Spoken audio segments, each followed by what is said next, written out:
Prieš daugiau nei 5 metus pirmą kartą sužinojau apie gydomąjį badavimą. Paprastai vadinu sausas. Tai, kai būni be maisto ir vandens tam tikrą laiko tarpą. Trumpai paminėsiu dar porą nevalgymo būdų, kuriuos žinau. Tai be maisto, bet su vandeniu ir kaskadinis. Praktiškai išbandžiau šios būdus, bet didelio dėmesio tam neteikiau. Tik sausu galima pasiekti greitų ir gerų rezultatų mūsų organizmui.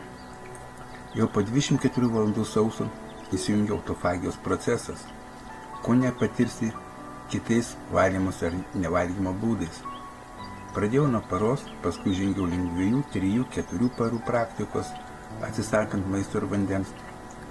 Kuo daugiau gilinosi, kuo daugiau domėjausi sausų nevalgymo būdų, tuo daugiau žinios informacija vertė mane iš kėdės. Sužinojau, kokie stebuklai vyksta mūsų organizme, o taip pat ir visą mūsų kūne.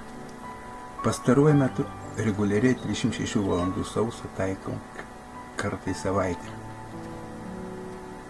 Tai yra praktiškai visiems labai geras, priimtinas ir gan lengvas būdas, nereikalaujantis dėlių pastangų, pereinant į tolimesnį etapą. Paskutiniausia rimta mano praktika buvo 10 parų sausai. Galiu pripažinti, kad per šią nevalgymo praktiką išties vyko įdomus dalykai ir ne tik mano organizme, visam kūne, bet netgi ir aplink mane išorėje. Prieš daugiau nei 5 metus tikrai nebūčiau tuom patikėjęs. Taip, dabar jau tikiu. Kuom naudingas nevalgymas? Įsivaizduojate? Nereikia mums maisto ir vandens, ir kai mūsų organizmas neapkraunamas maistu, kai ląstelės neturi kuo maitintis, pradeda stebuklai vykti. Prasideda toksinų valymas.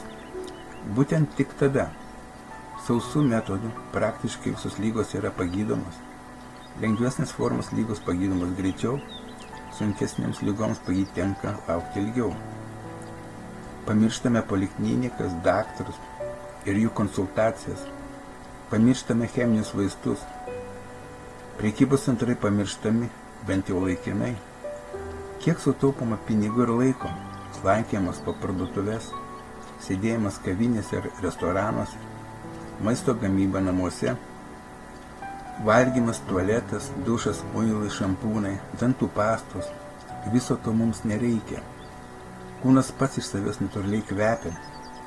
Jokių dezodorantų, jokių kvepalų, jokių veido ir rankų kremų. Tuščias skrandis, tuščias žarnynas, miegas ramus ir lengvas it kūdikio. Kuo ilgiau praktikuoji, tuo jautiesi daugiau energingesnis ir mažiau norisi miego. O miego norisi, kai nebelieka energijos. Prieš einant, labai svarbus psichologinis pasiruošimas, nusiteikimas, noras, motyvacija, ir labai svarbu mityba. Labai svarbus yra pats procesas, o svarbiausia matyti išėjimas iš sausos praktikos. Nežinant, galima savo ir pakenkti, ir net labai pakenkti. Tam reikia daug informacijos ir rimto pasiruošimo. Kviečiu visus, norinčius prisijungti prie šios veiklos, nugalėti ir išbandyti save, sužinoti ir įsitikinti, kokios yra beribės mūsų galimybės. Kiek mes galime pajausti nepaprastą, stebuklingą naudą mūsų organizmui, mūsų kūnui, pajausti, kokia didelė energija slypi mumyse.